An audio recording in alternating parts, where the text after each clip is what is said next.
안녕하십니까. 중간고사 1번 문제 해설을 맡은 서병준입니다. 코드 해설에 앞서 문제 파악을 해보겠습니다. 어떠한 문제를 풀더라도 문제를 풀기 전에 해당 문제에 대해 꼼꼼히 분석하고 이해하는 과정이 중요하다고 생각합니다. 먼저 오버뷰 페이지에서 문제 설명을 읽어보시면 본 문제는 수기로 작성된 연락처를 분류하는, 즉 손글씨 분류 문제인 것을 확인하실 수 있습니다. 다음으로 데이터 탭을 살펴보시면 피처에 대한 특징을 알 수 있습니다. 손글씨 영상이 8 곱하기 8로 제공된다는 소리는 총 64개의 픽셀에 대한 색상 정보가 각 피처마다 담겨 있다고 볼 수 있습니다. 여기서는 흑백 영상이기 때문에 밝기 정보로 보시면 되겠죠. 그리고 0에서 255 사이의 밝기 값을 0에서 16으로 정규화하여서 제공되었다고 합니다. 따라서 본 문제는 8x8의 손글씨 정보를 가지고 숫자를 분류하는 문제로 정리할 수 있습니다. 그렇다면 코드로 넘어가 보겠습니다. 먼저 토치 관련 라이브러리를 임포트하고 쿠다 설정을 해줍니다. 저 같은 경우 데이터를 로드하는 과정에서 바로 트레인 데이터를 출력함으로써 대략적인 데이터 형태를 눈으로 훑어봅니다. 보시면 인덱스열이 필요 없는 것을 알 수 있죠. 테스트 데이터도 마찬가지입니다. 따라서 트레인 데이터에서 인덱스열과 라벨열을 드랍하여 x와 y라는 학습 데이터를 구성하였고, 테스트 데이터에서 인덱스열을 드랍하여 x테스트라는 학습 데이터를 구성하였습니다. 분류할 클래스를 확인해보면 손글씨 숫자 데이터인 만큼 0에서 9까지 총 10개의 클래스인 것을 알 수 있습니다. 이는 멀티노미얼 클래시피케이션에 해당하기 때문에 추후 argmax를 통한 원핫 인코딩을 사용하면 될 것을 알 수 있습니다. 저는 원래 이 시점에서 데이터 전처리를 수행합니다. 하지만 위에서 출력한 값들을 보시면 피처 간 스케일의 차이가 그렇게 크지 않다는 것을 확인하실 수 있습니다. 여기서 다시 컴페티션의 데이터 탭을 보시면 각 피처의 값은 0에서 16까지로 이미 정규화가 된 상태로 제공되었기 때문에 저는 별도의 스케일러를 사용하지 않았습니다. 이해를 돕기 위해 시각화 부분을 넣어보았습니다. 0번째 인덱스부터 출력을 해보면 이렇게 저희가 눈으로 봤을 때도 0인 것을 확인할 수 있습니다.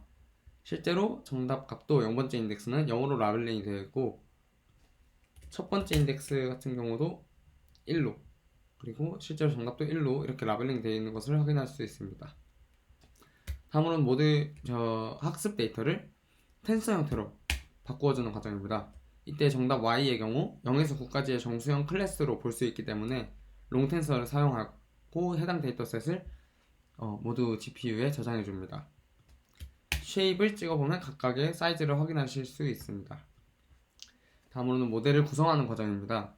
먼저 성능의 일관성을 위해 랜덤 시드 값을 설정해주고 학습 파라미터를 각각 설정해줍니다. 처음에는 러닝 레이트를 0.001, 학습 횟수를 10,000, 드랍 아웃 비율을 0.2로 두고 시도했습니다. 레이어의 경우 인풋 레이어는 64, 아웃풋 레이어는 10으로 고정한 뒤 히든 레이어를 조절하는 방식으로 학습을 진행했습니다. 처음에는 512로 통일하여 시도해보았습니다.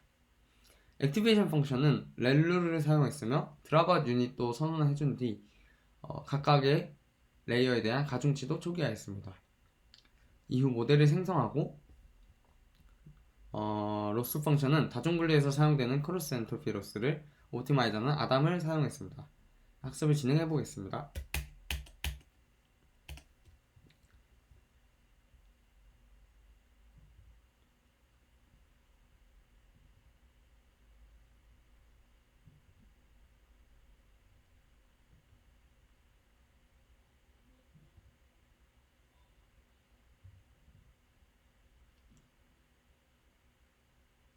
네, 보시는 것처럼 학습이 진행된 것을 확인하실 수 있고, 이후 해당 모델에 이제 X 테스트를 넣어서 하이포테시스를 뽑은 뒤 아그맥스를 이용하여 가장 유력한 클래스만 뽑아내게 됩니다.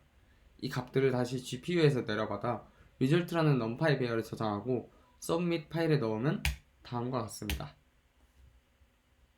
네, 시각화를 통해 대략 눈으로 한번 확인해 보겠습니다.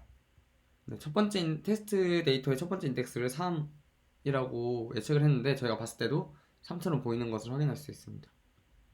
네, 대략적으로 이렇게 두 번째 행을 뽑아봐도 0, 0 잘 예측을 한 것을 확인할 수 있습니다. 초기 세팅으로 만든 이 본 모델의 성능을 보면 베이스라인 1은 넘었지만 아쉽게 1을 넘지 못한 것을 확인할 수 있습니다. 따라서 크게 세 가지 방법을 시도를 했습니다. 먼저 드랍아웃을 0.3으로 늘려보았습니다. 하지만 성능이 9805로 더 떨어진 것을 확인할 수 있었습니다. 아무래도 이 경우에는 드랍아웃으로 인한 학습 데이터 감소가 오버피팅보다 성능에 악영향을 주었다고 볼 수 있습니다. 0.1로 했을 때는 또 0.97777이 나왔기 때문에 드랍아웃 파라미터로는 0.2가 가장 적절하다고 생각했습니다. 네, 두 번째로 에폭을 2만으로 늘려보았지만 성능에는 변동이 없었습니다. 이미 10,000번의 에폭으로도 충분한 학습이 되었다고 판단했습니다. 마지막으로 히든 레이어의 피처 수를 바꿔보았습니다. 아웃풋 레이어 직전 레이어 하나만 1024개로 실행을 했을 때 베이스라인 2를 넘으면서 성능이 가장 높게 나왔습니다. 따라서 해당 코드를 최종적으로 제출하게 되었습니다. 네, 본 문제를 풀면서 성능에 영향을 미치는 다양한 요소에 대해 이해하고 데이터의 형태를 파악해가며 적절한 코드를 구성해 나가는 것이 중요하다는 것을 되새길 수 있었습니다. 제가 열심히 만든 인공지능으로 철수 씨가 연락처 자동화를 통해 업무의 질을 조금이나마 향상시킬 수 있길 바라며 해설 영상 마무리하겠습니다. 감사합니다.